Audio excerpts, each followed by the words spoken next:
اسلامی اخلاق اور تصوف کا یونٹ 3 ہے، جس میں آج ہم ڈسکس کریں گے فضائل اخلاق کی تعلیمات، فضائل اخلاق کی اقسام، اخلاق حسنہ اور فضائل اخلاق کے انعامات کے بارے میں۔ تو جیسا کہ ایمان کے بعد دین کی اہم ترین مطالبہ تزکیہ اخلاق ہے، اور اس کے معنی یہ ہے کہ انسان خلق اور خالق دونوں سے متعلق اپنے عمل کو پاکیزہ بنائے۔ یہی وہ چیز ہے جس عمل صالحہ سے تعبیر کیا جاتا ہے، اور شریعت اسی کی تعلیم دیتی ہے۔ اس کا اجر قرآن مجید میں بالکل واضح ہے۔ ارشاد باری تعالیٰ ہے، اور جو اس کے حضور مومن ہو کر آئیں گے جنہوں نے نیک عمل کیے ہوں گے وہی ہیں جن کے اونچے درجے ہوں گے۔ سدا بہار باغ جن کے نیچے نہریں بہتی ہوں گی وہ ان میں ہمیشہ رہیں گے، اور یہی صلہ ہے ان کا جو پاکیزگی اختیار کرتے ہیں۔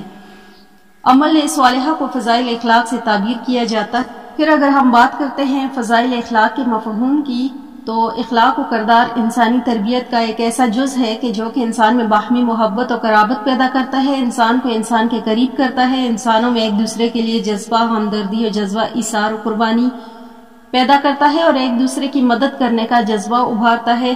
اخلاق و کردار کی تربیت ہر انسانی معاشرے کی ضرورت ہے۔ کوئی بھی مہذب معاشرہ اخلاق و کردار کی مناسب تربیت کے بغیر پروان نہیں چڑھ سکتا، اور جن معاشروں میں اخلاق و کردار کی تربیت کو اہمیت نہیں دی جاتی وہ دنیا میں غیر مہذب قوم کہلاتی ہے، اور حد درجہ گراوٹ و انتشار کا شکار ہو کر بالآخر صفحہ ہستی سے مٹ جاتی ہے۔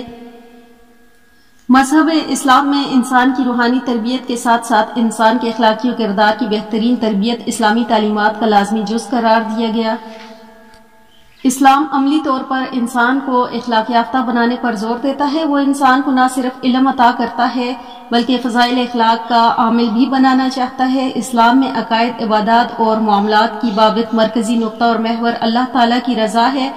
ہر وہ کام جسے اللہ تعالیٰ نے انسانوں کے لیے پسند فرمایا اسے فضائل اخلاق میں شمار کیا جاتا ہے، اور جن کاموں کو اللہ نے ناپسند فرمایا انہیں رذائل اخلاق میں شمار کیا گیا۔ اچھا مسلمان وہی ہوتا ہے جو عمدہ اخلاق سے خود کو آراستہ کرے اور برے اخلاق سے دامن بچائے رکھے۔ اس میں دنیا آخرت کی کامیابی اور اللہ تعالیٰ کی رضا اور رسول اللہ صلی اللہ علیہ وآلہ وسلم کی خوشنودی ہے۔ پھر اس کے بعد فضائل اخلاق کی اقسام کی بات کریں تو فضائل اخلاق کی 2 اقسام ہیں، خلق کے ساتھ اور حسن اخلاق، اور مخلوق کے ساتھ حسن اخلاق۔ خلق کے ساتھ حسن اخلاق کا مطلب یہ ہے کہ اللہ کے حکم پر دل مطمئن رہے، فرائض کو محبت، خوشدلی اور تابعداری کے جذبے سے بجا لایا جائے، اللہ تعالیٰ کی حرام کردہ چیزوں کو بلا کسی ملال ترک کر دیا جائے، نفلی عبادتوں کی طرح دل کی رغبت ہو، حتیٰ کہ بہت سے ایسے کام ہیں جو اللہ تعالیٰ کی فرما برداری میں رکاوٹ بنتے ہیں، انہیں خوشی خوشی چھوڑ دیا جائے۔ پھر اس کے بعد مخلوق کے ساتھ حسن اخلاق، تو مخلوق کے ساتھ حسن اخلاق یہ ہے کہ انسانی معاملات میں نرمی، اپنے حق لینے میں نرم، لوگوں کا ادا کرنے میں چست، ہنسمکھ، لوگوں کے اچھے کاموں کی تعریف کرنے والا اور ان سے بدلے کا طالب نہ ہو، اور حاجت مندوں پر خرچ کرنے والا ہو۔ چنانچہ حضرت نواس بن سمعان رضی اللہ تعالیٰ عنہ بیان کرتے ہیں کہ میں نے نبی کریم صلی اللہ علیہ وآلہ وسلم سے نیکی اور گناہ کے بارے میں سوال کیا تو آپ صلی اللہ علیہ وآلہ وسلم نے فرمایا، نیکی حسن خلق کا نام ہے، اور گناہ وہ ہے جو تجھے کھٹکے اور لوگوں کا اس پر مطلع ہونا تجھے پسند نہ ہو۔ حسن اخلاق بڑی اہمیت کی حامل ہے۔ قوموں اور فرد کو اخلاق ہی سے پہچانا جاتا ہے۔ اخلاق حسن سے متصف شخص اللہ سے قریب اور اللہ کے بندوں سے قریب ہوتا ہے، جبکہ بد اخلاق شخص اللہ سے اور اللہ کے بندوں سے دور ہوتا ہے۔ یہی وجہ ہے کہ اللہ کے رسول صلی اللہ علیہ وآلہ وسلم صحابہ کو حسن اخلاق کی خصوصی تعلیم دیتے تھے۔ چنانچہ آپ صلی اللہ علیہ وآلہ وسلم نے حضرت ابو ذر کو وصیت کرتے ہوئے فرمایا، جہاں کہیں بھی رہو اللہ سے ڈرتے رہو اور لوگوں کے ساتھ خوش اخلاقی سے پیش آؤ۔ پھر اس کے بعد ہم بات کرتے ہیں فضائل اخلاق کے انعامات کی۔ تو سب سے پہلے ہے اخلاق حسنہ سے متصف لوگ اخیار ہیں، یعنی اخیار کا مطلب ہے بہترین لوگ۔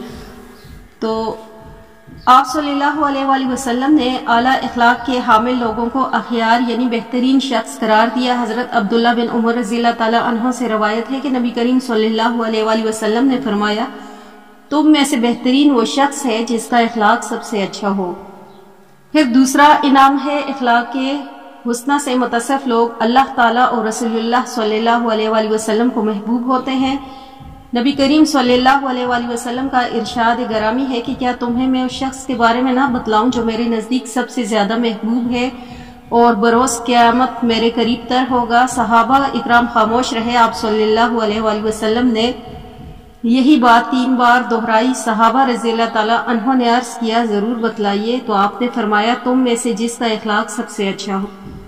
پھر ہے اخلاق حسنہ سے متصف لوگ کی مومن کامل ہوتے ہیں۔ نبی کریم صلی اللہ علیہ وآلہ وسلم کا ارشاد ہے سب سے کامل ایمان اس شخص کا ہے جس کا اخلاق سب سے اچھا ہے۔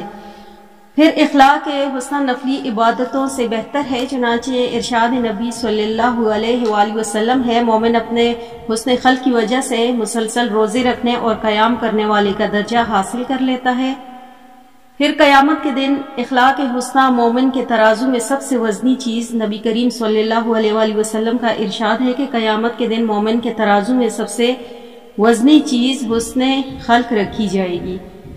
پھر اخلاق حسنہ جنت میں داخلے کا سبب ہے۔ نبی کریم صلی اللہ علیہ وآلہ وسلم سے سوال کیا گیا کہ وہ کون سا عمل ہے جس کی وجہ سے زیادہ تر لوگ جنت میں جائیں گے؟ آپ صلی اللہ علیہ وآلہ وسلم نے جواب دیا اللہ تعالیٰ کا ڈر اور حسن خلق۔ پھر اخلاق حسنہ درازی عمر اور امن و امان کا سبب ہے۔ ارشاد نبی صلی اللہ علیہ وآلہ وسلم ہے کہ صلہ رحمی حسن خلق اور پڑوسیوں کے ساتھ حسن سلوک شہروں کو آباد کرتے ہیں اور درازی عمر کا سبب بنتے ہیں۔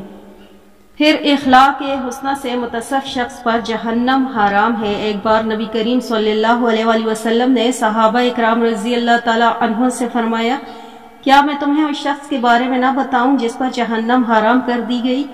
صحابہ رضی اللہ تعالیٰ عنہ نے عرض کیا کہ یا رسول اللہ صلی اللہ علیہ وآلہ وسلم ضرور بتلائیے۔ آپ صلی اللہ علیہ وآلہ وسلم نے فرمایا ہر نرم آسان لوگوں کے قریب اور سہل شخص پر جہنم حرام کر دی گئی۔ تو یہ تھے فضائل اخلاق کے انعامات۔